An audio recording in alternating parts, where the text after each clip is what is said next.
it may come across a little bit like marriage counseling, but I just wanted to remind you, if you're starting to look at business ownership with any level of sincerity, please involve your spouse in the early conversations. So I understand that in a lot of marriages, like mine, there's that one person that's probably the bigger risk taker, right?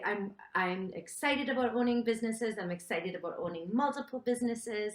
And my husband is with me on that whole entrepreneurial journey. We both own a couple businesses together, but he's going to be a little bit more careful. He's more of the fact checker, slowly moving forward, dipping his toe into the water. And that's great. I mean, obviously, we balance each other well. Been married for 31 years.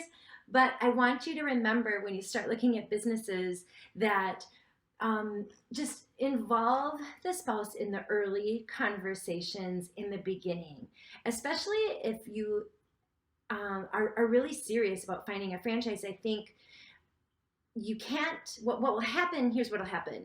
If you don't involve your spouse, you're going to have conversations and you're going to learn information, possibly getting more and more excited, and that knowledge becomes kind of ingrained in you.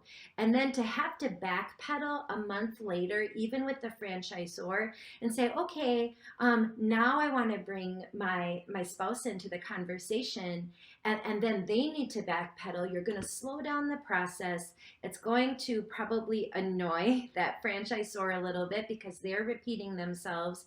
And of course, the worst thing that can happen is that they're just going to flat out say no, and they're going to start asking questions that could have been addressed really early on that possibly would have had them be just as engaged in the business. So even if you're going to be running the business, this is going to be your commitment, you still want to have the buy-in of your supporters so that doesn't end up being a sabotage later in the conversations and kind of a waste of time for everybody. I hope that helps.